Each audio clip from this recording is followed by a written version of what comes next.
Economy जो होती है, महंगाई जो होती है, वो समाज की कंडीशन से अलग होती है। जिस देश में हार्मनी नहीं होती है, शांति नहीं होती है, उस देश में महंगाई बढ़ेगी, उस देश में नफरत बढ़ेगी, इकोनॉमी चल ही नहीं सकती है, रोजगार मिल ही नहीं सकता। अगर देश को मजबूत बनाना है तो सबसे जरूरी चीज शांति, हार्मनी ये है। और बीजेपी के लोग सोचते हैं कि नफरत फैलाकर, लोगों को डराकर, लोगों को मारकर इंडिया की, हिंदुस्तान की इकोनॉमी को स्ट्रेंथन किया जा सकता है। गलत फहमी में है। राहुल जी, आप लगातार ये कहते रहे हैं कि इकोनॉमी कोलैप्स होने वाली मौजूदा वक्त की सरकार है। अभी ये खबर प्रधानमंत्री नरेंद्र मोदी की बैठक से बाहर निकली है कि जो हालात मौजूदा वक्त में देश के हैं वो हालात श्रीलंका जैसे होते जा रहे हैं, यानी श्रीलंका नहीं, मैं आपको ये बता देता हूँ, आप हिंदुस्तान की जो आर्थिक सिचुएशन है, रोजगार की सिचुएशन है, उसको आप अभी इमेजिन ही नहीं कर सकते। जो आने वाला है वो आपने अपनी पूरी जिंदगी में नहीं देखा है, क्योंकि इस देश का जो रोजगार का स्ट्रक्चर है, जो रीढ़ की हड्डी है, वो टूट गई है।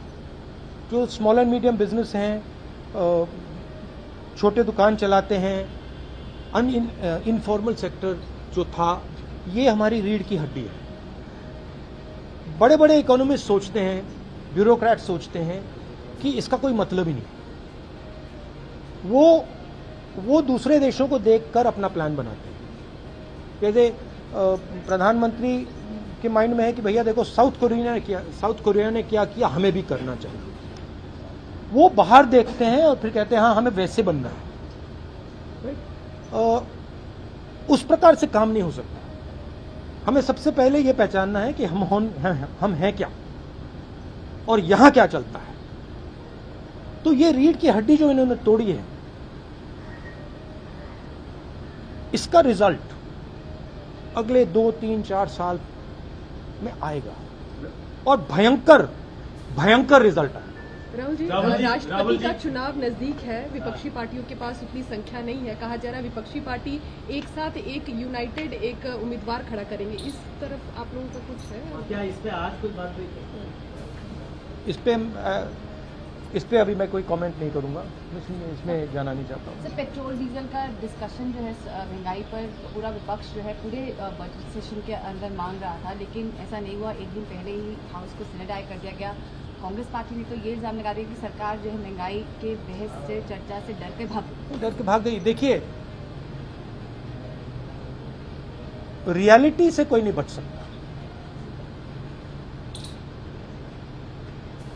टेम्पोरेरीली मॉडर्न पॉलिटिक्स में रियलिटी से बचने का तरीका मीडिया है।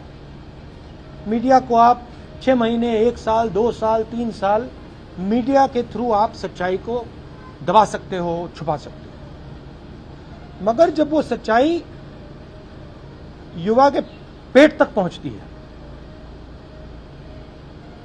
युवा के माता पिता के पेट तक पहुंचती है, तो फिर मीडिया उसको नहीं संभाल पाता है।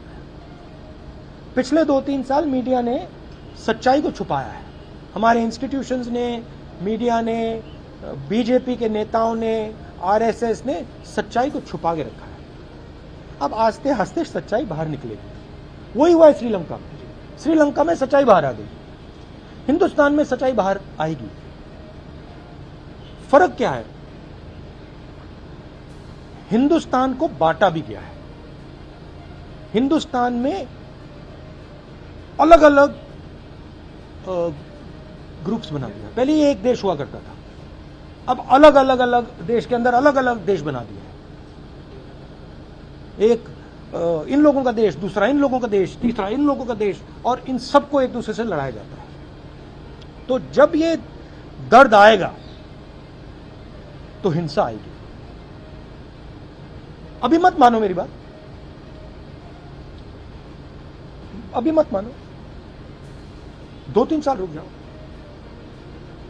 फिर देख लेंगे। सत्ता पक्ष ये कह रहा है कि ये जो इलेक्टोरल मैंडेट है वो एक तरह से उनको इस बात का मैंडेट देता है जो पॉलिसी सरकार लेके आ रही है, या petrol diesel LPG, electoral mandate क्यों नहीं विपक्ष के साथ है? क्या आप लोग देश की जनता को कन्विंस करने में नाकाम हैं? because there is 100% total domination of the instruments of communication of this country.